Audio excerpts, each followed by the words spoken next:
Hey there, VU. It is Matt from Heisenberg Hot Dogs and Western New York Food Carts and Catering with your week 2 update. So it was a busy week. Made some changes. Had a few setbacks. But anyways, let's get the footage. Suggested that I make the trailer slightly bigger. Me being a glutton for punishment on my schedule, decided what the heck. So we extended a little bit. Originally, the trailer was just over 9 foot long. Now it's just under 10 foot long. And talking to everybody that has trailers, it seems like everyone says that every inch counts. So I figured an extra 8-9 inches might actually come in handy. No jokes meant there.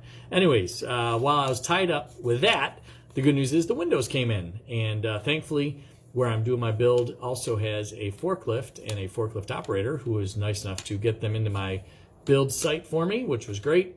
I did order these windows off of eBay. There's 2 concession windows. One has the windows and the screens in it. The other one's just blank. I don't remember the name of the company I ordered from, but if anyone wants to know, just ask in the comments. I'll be happy to look it up for you. Very happy with the quality. They seem to be pretty high quality. Don't really have to do any modifications at all. They'll just screw right into place, which is great. So anyways, with the base of the trailer extended, now it's almost 10 feet, as I said, and each side will taper out another foot. So it'll get me just shy of 12 foot total, and it'll take 3 full sheets of 3/4 inch plywood to make up each side. And that, as you can see in this picture, is a lot of surface area. So I have 2 of those sweet aluminum workbenches along with 2x4s spread out underneath, so to give me enough room to actually set up all of the 3/4 inch sheets of plywood at one time so I can start drawing out all my cuts.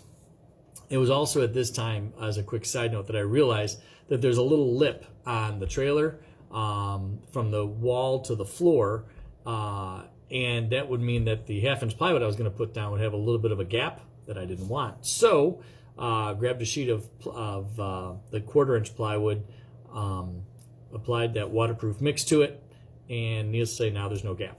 So bonus there. And this, where for me anyways, is where it got to be a little bit of fun. I got to draw out all of the doors, the windows, the overall design of the sides onto the plywood. Now I had to do this 6 times because each I had to do it 4 times because the plywood walls are double thick, 3/4 inch plywood. So took my time on this, made sure I did it right. You may see, if you look closely at the pictures, you can see my pencil outlines and actually see some of my cuts. I left 4 inches of material all the way around to make sure there was plenty of strength. I was told I could go as thin as 2 inches, but I wanted to make sure I had lots and lots of strength there. That little bit of extra weight, I'll be happy to deal with over having anything that was too flimsy. So that takes care of that.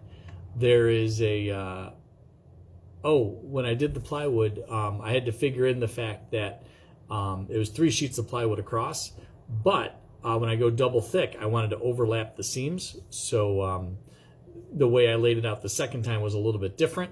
It literally gave me 2 foot of overlap on each sheet over the sheets of plywood, which gives me lots and lots of rigidity, which is really nice. And this is, unfortunately, when I ran out of time. So that got me through the weekend.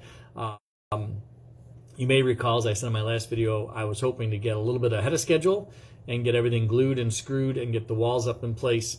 It just didn't happen. I ran out of time.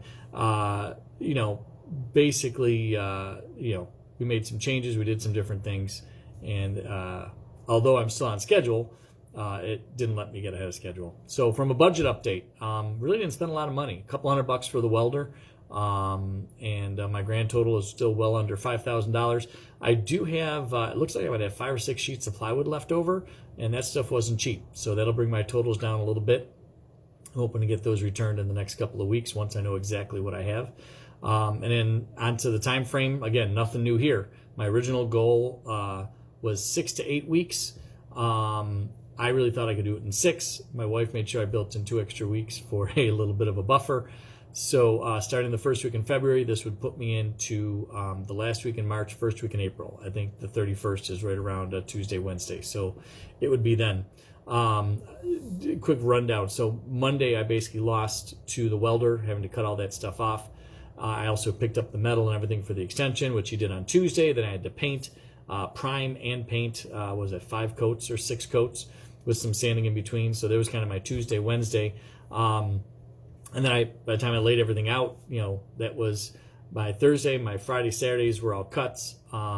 Anyways, that was it. I did around 12-ish hours this week of work on the trailer, and I'm hoping to keep that pace up until I can wrap this whole thing up. The one bonus of only doing a couple hours a day is that it does give me a chance to kind of step back and look at everything and make sure I'm not screwing anything up, which is kind of nice because usually I go really fast and then I'm second guessing or making changes, and that of course costs more time and money. So anyways, the goals for next week. I need to get the walls glued and screwed together. I want to get the walls in place, but first I have to get the floor of the trailer done. It's 1/2-inch plywood down and then 2x4s. Then I can put the walls in and then 3/4-inch plywood on top of that to kind of lock it all together. So that'll be the goal for next week. Hopefully by next week it'll be taking shape and we'll be looking pretty good. That's it, everybody. Thanks so much, as always, for paying attention to the videos.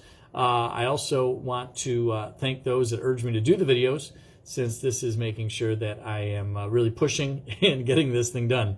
Otherwise, I'm sure I would drag it out a little bit more. I love projects, and this so far has been a lot of fun. So that's it. Have a great week, everybody. We will see you next week. Bye now.